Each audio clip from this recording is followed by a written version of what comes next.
All right, we are live.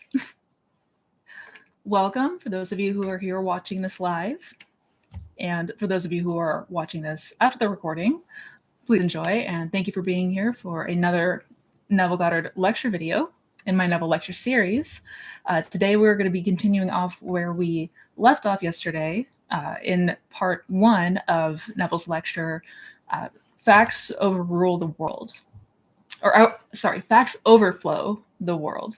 I always get a mix up there in the title because there's actually, and just to be perfectly clear to avoid confusion, the actual name of the lecture is The Flood is Still Upon Us, but there's the audio version of this lecture on YouTube titled Facts Overflow the World. So just to avoid confusion, and that's probably what most people know this lecture as. But nonetheless, we're going to be diving into part two. We had to break it up because it is a rather long lecture. And I do have part one linked in the description box. If you have not seen it yet, I do recommend watching that one if you have not already. And you can come back to this one when you are finished. And as I said yesterday, this is one of my favorite lectures of all time.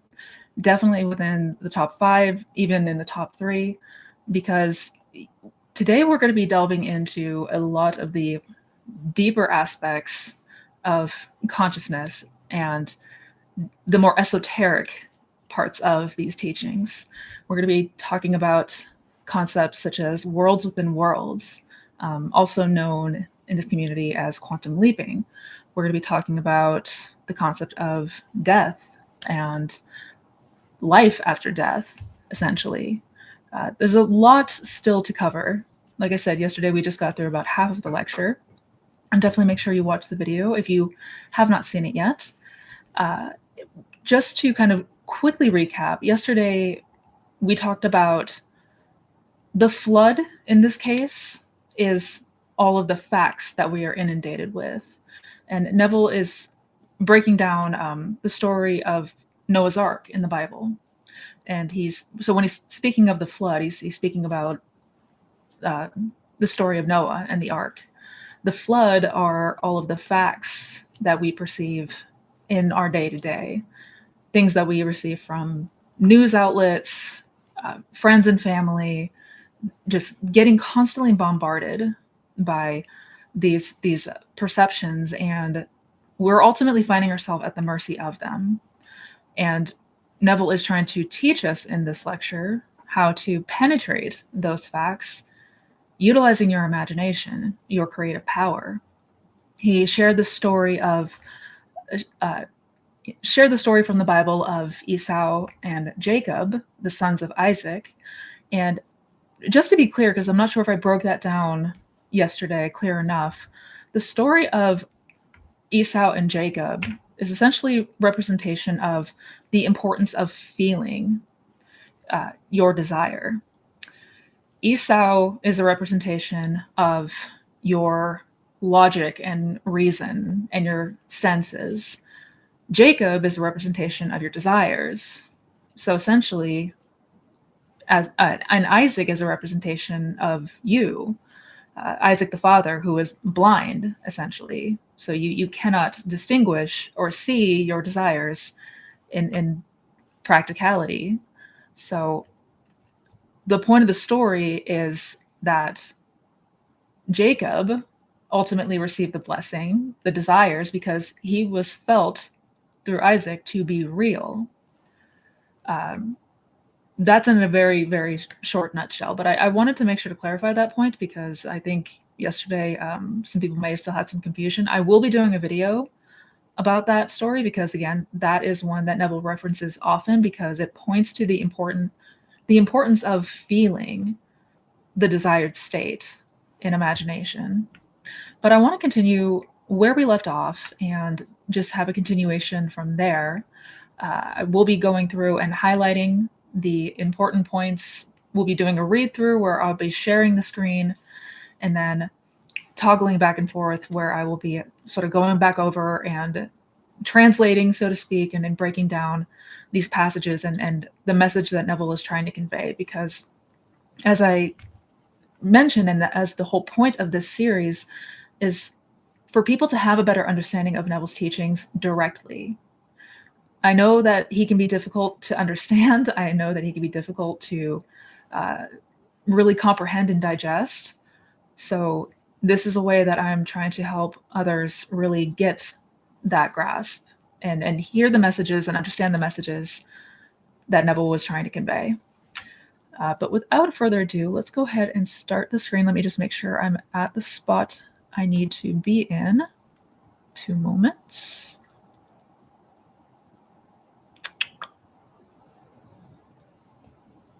Okay.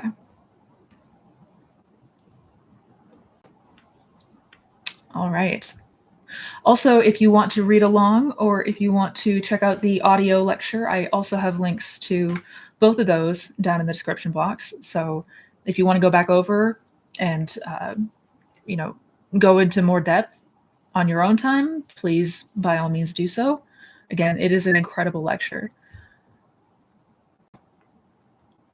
And where we left off yesterday was Neville telling the story about how he was able to move into a whole new world, essentially. It was his description of how he quantum leaped in so many words, explaining that he moved himself from where he was sleeping at his home in Beverly Hills and moved himself into a hotel room where everything became solidly real, just as real as this surroundings that we're in right now in the 3D, and highlighting the power that we have. But let's go ahead and continue. Neville says, "So I tell you, facts are the flood. That's the deluge. There was no other kind of flood. We are actually inundated with the facts of life. And these facts, we change them every day. Today, this is the cause of so-and-so. Tomorrow, that's not so. It is another cause we have found. And the next day, another cause. But while we haven't found the next cause, we believe that to be the fact, and we worship the facts. So I tell you, all things are in the human imagination. Quote, man is all imagination, and God is man, and exists in us and we in him. Blake. The eternal body of man is the imagination, and that is God himself. There is no other God. It's all your own wonderful human imagination. And the one thing the whole vast world aches for is the awakening of the imagination. And when it comes with the birth of the promised child, which sets a man free from the horrors of this world we call the world of nature. For nature is simply that principle on which depends sameness of forms in transmitted light. And so the thing goes over and over. We're going to highlight this in a moment because it's important. Haven't you observed a year that a certain time of year, money is always tight?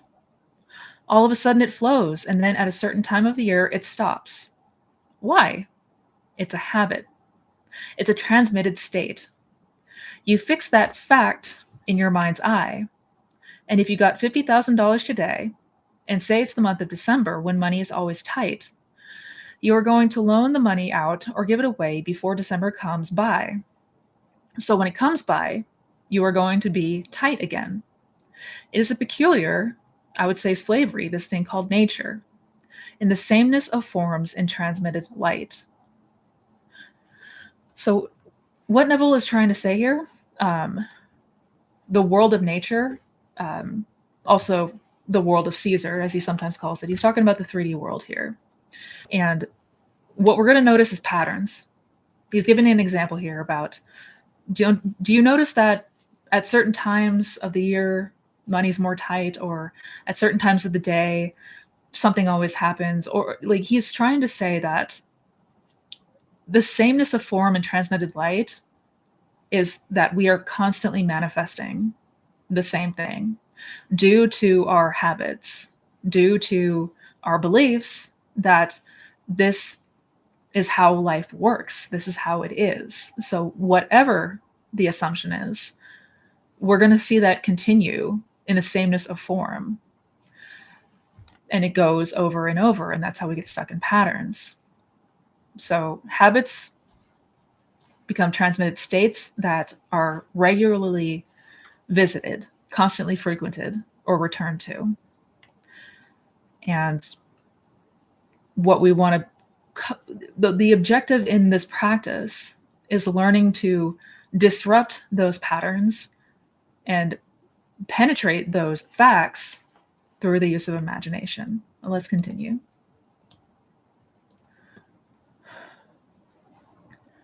Now you can penetrate the fact and break it. And that's what we are here to teach. I come not to abolish the law and the prophets. I come not to abolish them, but to fulfill them. Matthew 5:17. And to tell you the real law. It's not washing your hands before meals, although that is a very nice, clean thing to do. It's not giving certain diets, doing this, that, and the other. He explains that the entire law is psychological. He takes one of the commandments, which is a graphic one, to show you how everything must be interpreted psychologically.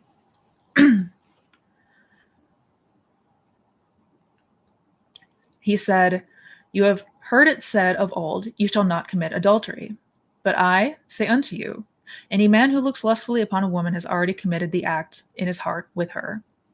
Matthew 5:27, 28. Well, what man hasn't? What man has not violated that? So he tells you the whole thing is a psychological thing. You cannot restrain the impulse. You may restrain it based upon 1,000 little reasons. Maybe you're afraid of the consequences. Maybe you're afraid that someone will find out. Maybe you're afraid of this, that, and the other. But the impulse was there, and he tells you that the impulse is the act. That is important. Well, if the impulse is the act, then creative acts are imaginal, for it was an imaginal act. So I have to observe my imaginal acts, for the imaginal act is a fact. It's going to actually become a fact, and then it will confront me. Important to break this down. In this example, this excerpt from the Bible that he gives, and how this is supposed to be interpreted psychologically. All of these teachings, everything in the Bible is supposed to be interpreted psychologically. With this passage from the Bible, I say unto you, any man who looks lustfully upon a woman has already committed the act in his heart with her. So just the act of imagining something like this is committing the act. You have already committed that act. So what Jesus is trying to say is that your imagination, what you imagine, is no less real than what you do in the 3D. And that's a point that we often try to get across in this community, that it's all a psychological thing. So just because you refrain yourself from taking an action in the 3D, if you're taking the action in imagination, it's as good as doing it in the 3D anyways. So we are not spared from anything just because we imagined it and didn't act it out physically. This is all to be taken as psychological. And the creative acts are imaginal, and we have to observe the imaginal acts, for the imaginal act is a fact. It's going to actually become a fact in our physical world and confront us. So super, super important to note what we are doing in here, because a lot of times we may think that we're not reacting to circumstances because we're not outbursting, because we're not, taking actions, freaking out about something, so in our mind, we're not reacting to it because I didn't say anything. I was able to keep my composure. But internally, we may have freaked out. We may have blown up. We may have taken this action, imagined ourselves taking the action. That's as good as the real thing. So we want to be mindful of what we are doing in here.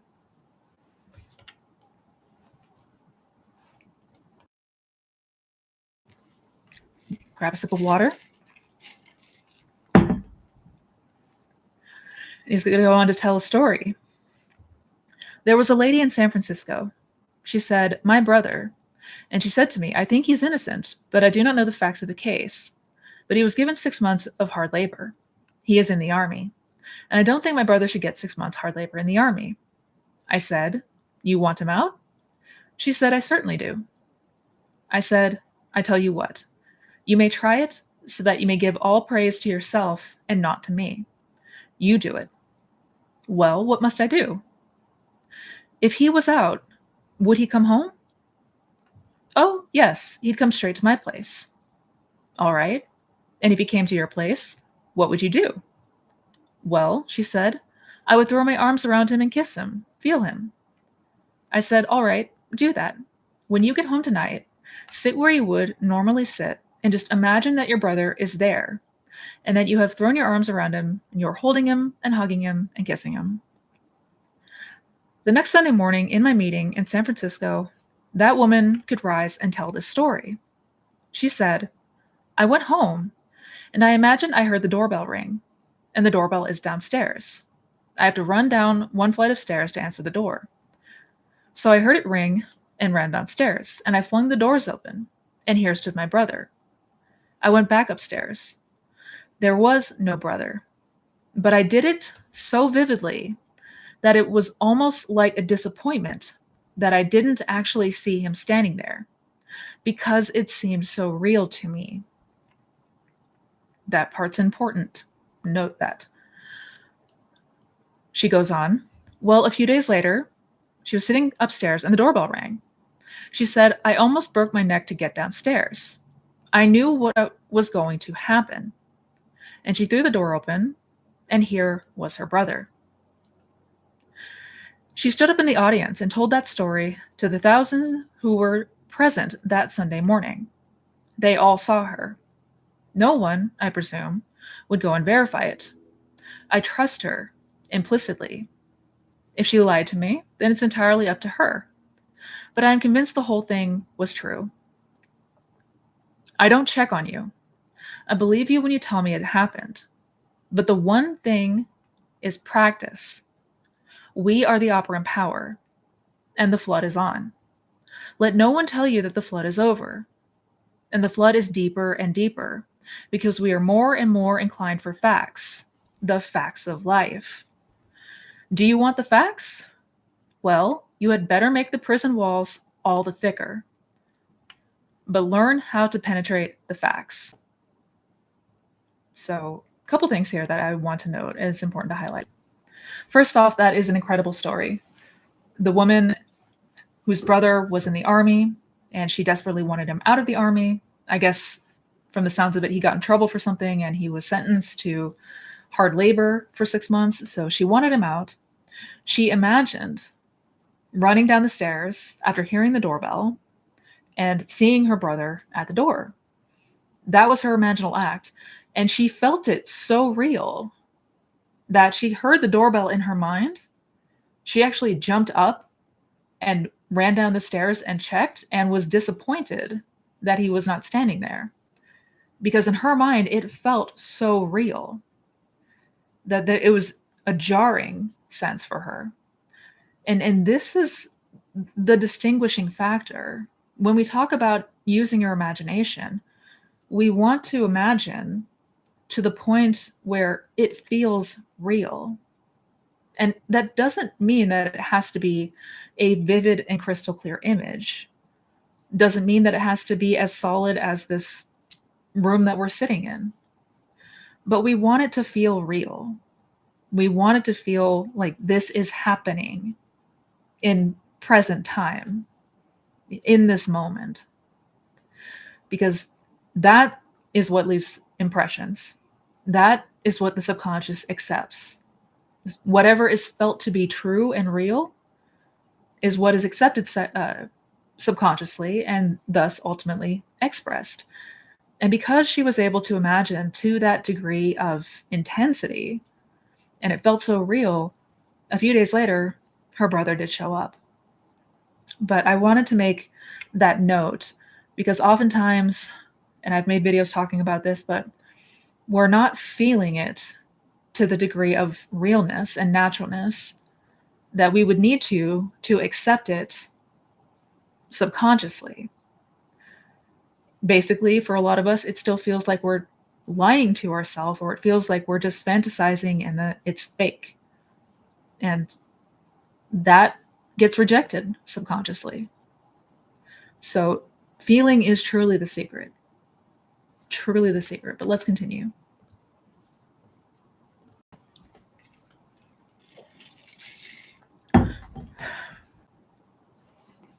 As you penetrate the facts, you must go to a certain objective beyond the fact. What do you want now? Well, then, you go into the state of the wish fulfilled. What is the state? You decide. You determine what you want in this world, and you go right into that state, and then ignore the facts. Suppose the facts now still deny what you did. It doesn't matter. Let the facts remain. They will dissolve. They will all dissolve because you are going to remain faithful, and you will occupy the state. No longer are you going to construct it and not occupy it. Write this down, guys. You are going to occupy the state. And as you occupy the state, it is going to work. Cannot stress the importance, because where we self-sabotage the most, more than anything else, is we get caught up in the facts of the 3D. We do not maintain that state because we are thrown off by the 3D facts. Neville says, let the facts remain. Let them dissolve. They will dissolve. If the facts now still deny what you did, if they are still showing evidence of your past circumstances, it doesn't matter. And that's the part we have to be so focused on remembering, that regardless of how it appears out here, you remain faithful to what you have imagined, you remain faithful to that state, and those facts will dissolve. They will change. But not if we continue to observe that they're not changing. Not if we continue to acknowledge that everything is still the same. The more acknowledgement we give to the old facts and the old story, the more we will perpetuate it. So, most important to remember that, because that is the most common question that I get, bar none. How do I deal with the 3D? The 3D is not changing. It doesn't matter. You remain faithful to the state, and if you do so, it will change. Well, let's continue.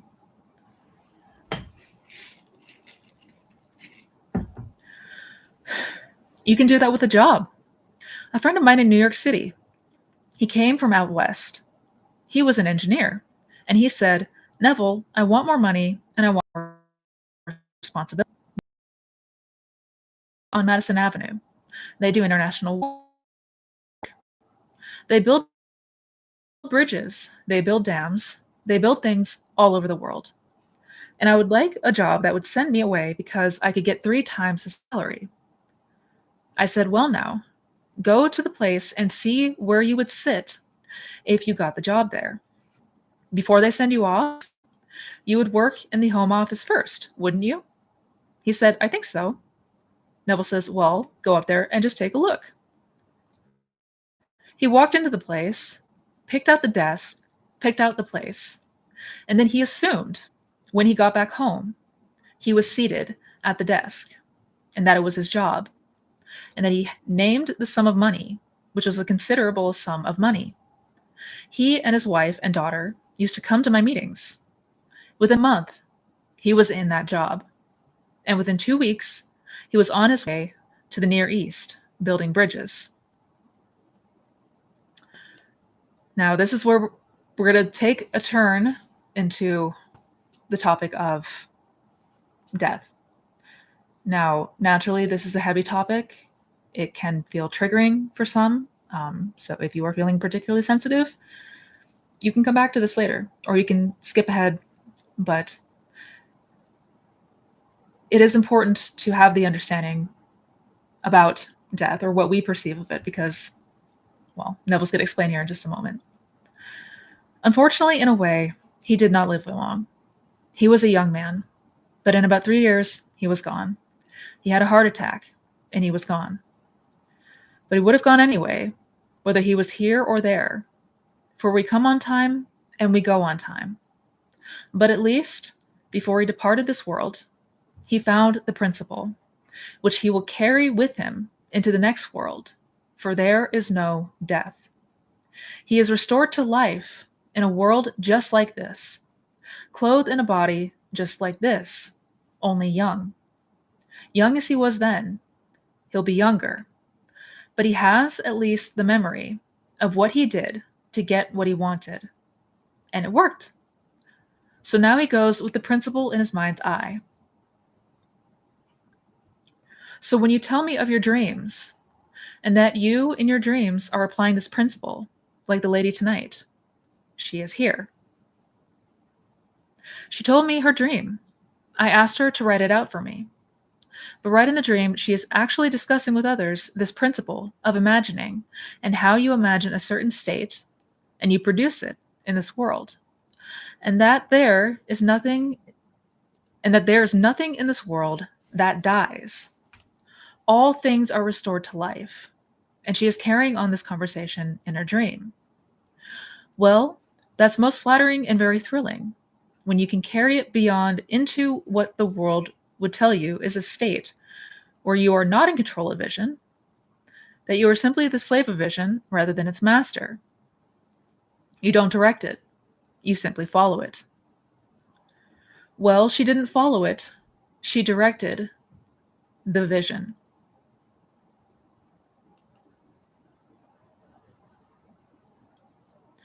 When you get to the point that you can direct in what they call a state called dream, where you are not supposed to be in control, but you are simply the victim of your vision, well, she is not the victim of her vision. She actually controlled the vision. So the day will come. It is inevitable. We all take off the garment. But I tell you that you are going to find yourself completely restored instantly. Not waiting for anything. Instantly restored. In a terrestrial world with the problems that you have here, but you will know how to solve them. You will solve the problems because you know the principle. So a lot to unpack there. And let's unpack it for a moment. And I am finally going to finish the video that I did on the concept of death. I recorded a video quite a while ago. It ended up becoming much longer than just what I could fit into one video. It ended up becoming somewhat of a series, but I do want to make sure to get that one finished and out shortly, because again, this is a topic that comes up quite often. Most of us know somebody that has passed, whether it is an old acquaintance, a close family member, anything in between. And to have this knowing that nothing ever dies, nothing truly dies, that life is eternal, is such a comfort. It's such a solace for anyone, especially if you have experienced said loss. But Neville told the story about the man who wanted the better paying job. The man got the job. Unfortunately, he passed at a rather young age from a heart attack. But Neville goes on to explain that there is no death, actually, and that what we learn in this world, in this life, everything that we learn and take away, we take with us into the next. Because that's kind of the point and purpose of this human experience. It's for our evolution. It's to evolve. It's to continue to grow and learn and evolve. And you take with you what you learn through these lifetimes until, inevitably, at one point, you will receive God's promise. And that is to be awakened to who you really are. That You are not this body. You are not this suit that you're wearing, but instead you are God. Your consciousness is God. Um, yeah, it is an incredible concept, but the way that I kind of think and describe it is it's almost akin to a video game. When you die here, you're instantly restored in a terrestrial plane. So a world just like this. You're going to be younger. You're going to be a younger version of yourself, and you're just going to continue. You're going to take all of the lessons. You're going to take all of the, desires, the things you are meant to learn and experience, and we keep going.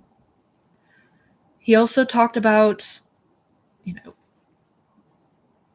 it gave a story of a woman who talked about dreams.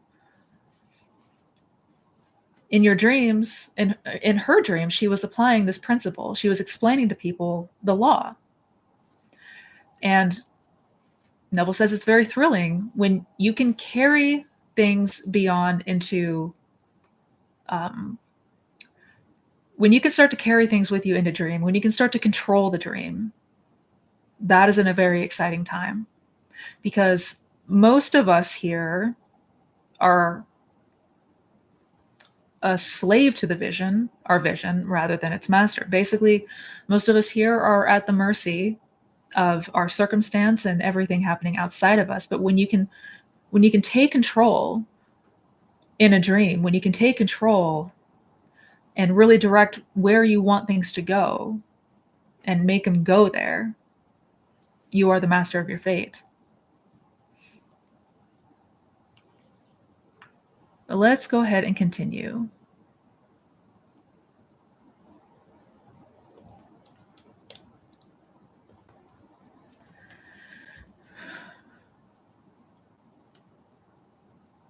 So rest assured, everything that you learn and take from this life, you will take with you into the next.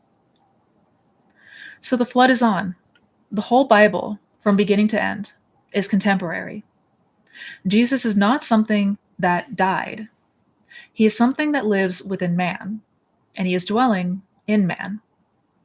God himself came and comes into human history in the person of Jesus, in you and in me and in everyone in the world. And the day will come, you will know it when you are the Lord Jesus, but asleep to what you are. The day will come, you will completely awake to the fact that you are the Father, and then you will know. Again, he's referencing here to the promise, and that is God's promise. The day will come where you will be completely awakened to the fact that you are the Father, that you are God, that you are not this garment that you are wearing, this flesh suit that you're wearing. You're not your self-concept. You're not your ego.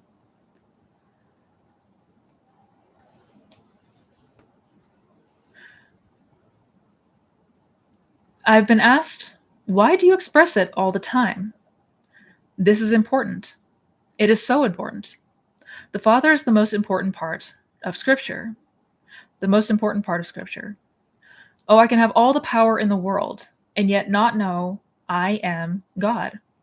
I can have a sense of awareness where there is not a thing in the world but myself, and yet not feel that I am God. But when the Father comes and I know that I am the Father of that one and only Son of His, that I know I am God. There's no other way to know it. If I had the power that I could destroy the universe, I still wouldn't know I am God. And if I was completely aware, as I was in 1926 while reading a book, it fell upon my chest. It must have been not more than 10 o'clock. When I woke the next morning, it's 9. And I had not turned from left to right in the entire interval, because that book was still on my chest and the light was still on my bed. Usually in the course of the night, a man turns often from side to side. How often? I do not know, but they all do. No one goes to bed on his back and remains there for 9 unbroken, or in this case, almost 11 unbroken hours. So I went down into a deep, deep sleep in a trance. And in that state, I became infinite light. There was nothing but light, and I was it. There was no circumference. I was the center of it all. No light outside of this light that I am. No sun, no moon, no stars, but nothing outside of the being that I am. I was infinite, pulsing light. But still, I did not bring back the feeling of being God. That evaded me.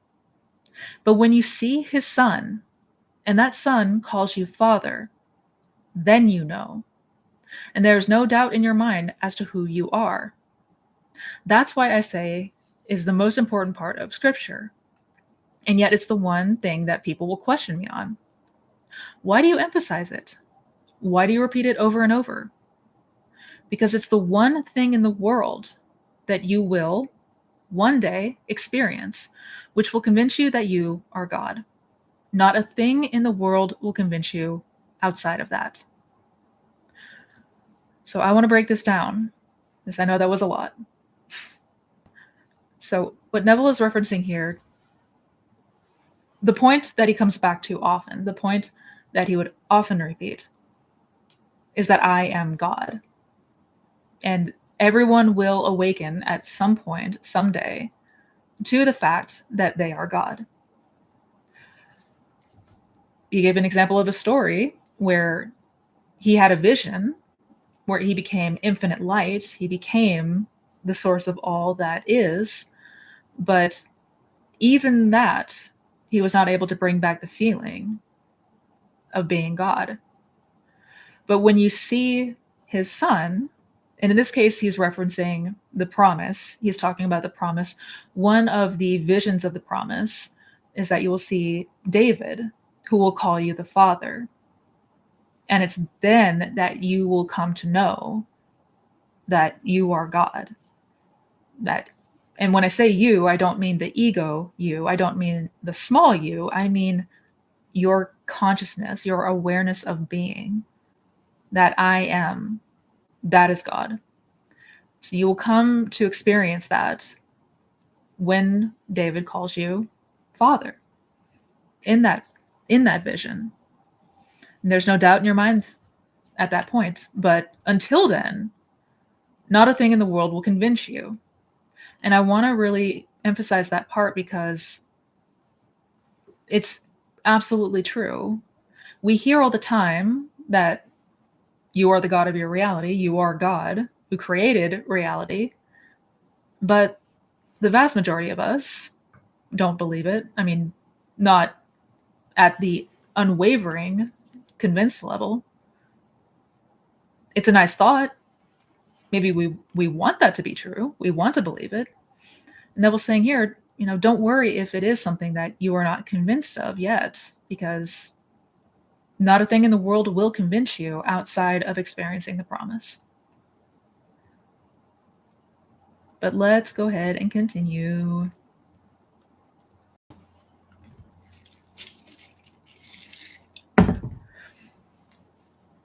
Also, I wanted to highlight the point here. He went down into a deep, deep sleep in a trance. Sometimes we need to go deeper. Sometimes we really do want to practice getting into a trance-like state when turning within, when going into imagination. Especially for things that you may have a lot of resistance on. I digress. One day you will experience, you will have the experience which will convince you that you are God. But in the meantime, we penetrate the facts. The man imprisoned need not be behind bars. We are imprisoned by the things that we do. All right, we can break them. Break anything in this world. A man can be imprisoned by gluttony. He can break it if he knows what he wants. Maybe he doesn't really want to give it up. If he wants to give it up, let him create within his mind's eye a scene a simple scene, that if he had given it up, a friend or some relative would know. He doesn't brag about it. They simply know. And there is a normal discussion that he has no longing for it anymore. He has no desire for it. He didn't take any drugs for it. He didn't do anything to feed it. Just simply, it wasn't there. That certain taste that we have in this world, all of a sudden, you've had it. You're saturated with it and you don't want anymore. All things are acquired. So in this example, say somebody is imprisoned by gluttony. There's something that they have an addiction to and seemingly can't stop. How we can break it and penetrate that fact is the construction of a scene that implies that he has given up this addiction, whatever it might be. That he didn't need to do anything for it. He didn't need to know how it came about, just that it did. He just simply had no desire anymore. And that's going beyond the end, not getting stuck on how we would have this thing come about, or how we would overcome this addiction. We don't need to know the how of anything. You are saturated with the feeling and you don't want it anymore. And then all things are acquired. He gives another story here. We'll go ahead and read the stories. They are pretty fascinating and encouraging. Today, I like, for instance, a thing called an oyster.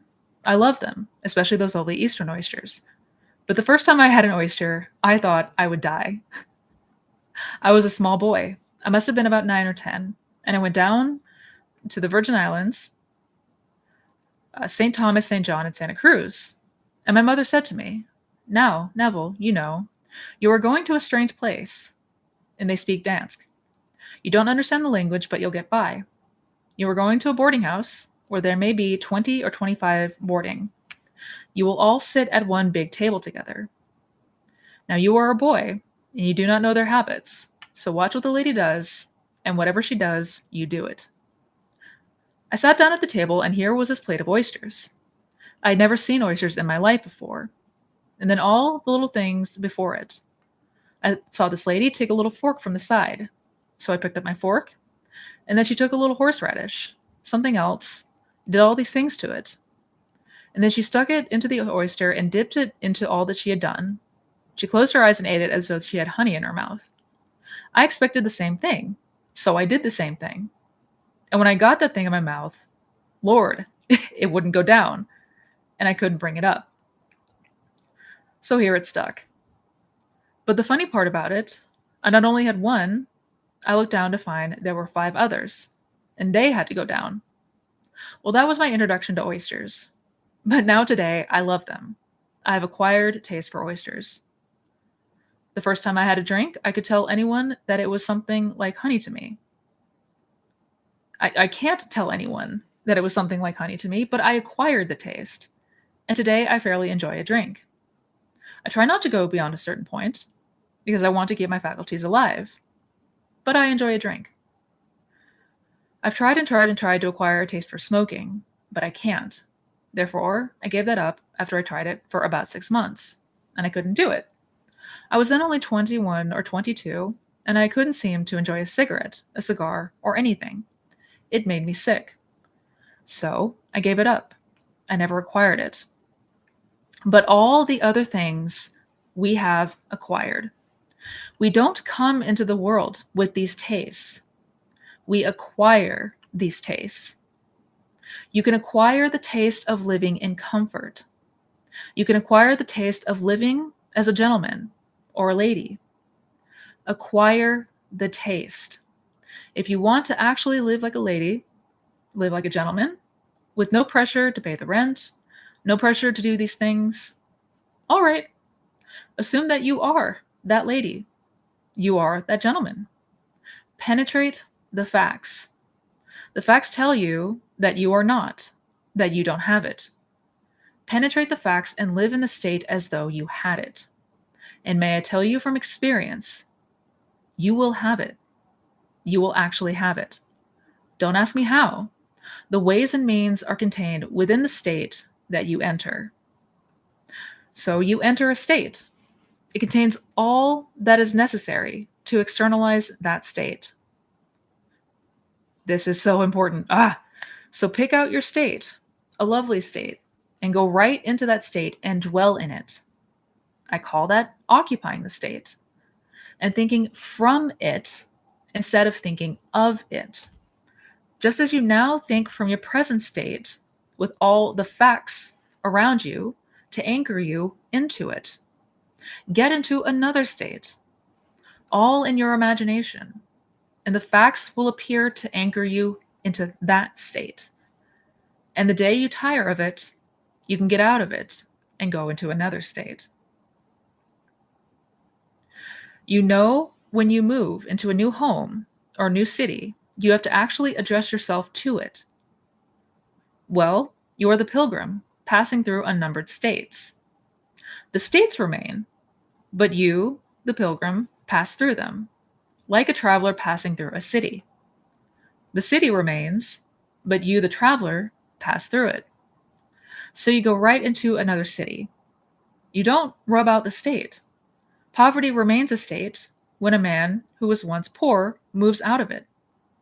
He moves out of the state of poverty into the state of affluence, but he doesn't destroy the state of poverty. Anyone can fall into it. As Blake said, I do not consider the just or the unjust to be in a supreme state, but only to be in these states of sleep, which the soul may fall into its deadly dreams of good and evil. Now let us go into the silence. So, a lot to break down there as well. And I love the example that he gave about acquiring the taste, because a question that I often get is, well, Missy, how can I occupy a state if I don't know what it's like to be in that state? Let's say I want to be a millionaire, but I've never been a millionaire. How on earth do I know what that feels like? Well, we can acquire the taste of it. We can acquire the taste of that state by imagining for us what it would be like. So even though you have not experienced this thing in the 3D yet, doesn't mean that you cannot come up with ideas. You can imagine the ideas behind them. For example, as a millionaire, you may own a really lovely home, maybe even a couple homes. You have a successful business. You have a successful nonprofit organization. You give money to charities. You give money to friends and family, effortlessly, without second thought. You travel all over the world. But what would that look like for you? That's where you are going. Same thing with anything that you desire, be it a person, health, money, doesn't matter. If you don't know because you haven't experienced it in the 3D, we can still acquire the taste of it through what we imagine it would be like. Just play with the concept and what it means and looks like for you. And at first, we may not have any of this acquired taste. We don't have any of this acquired taste for this desired state of consciousness. It's very new. It's very foreign. So naturally, we're going to be acclimating to it. It may feel weird at first, but the more that you acclimate and you acquire the taste of that state, that's just going to become your dwelling place.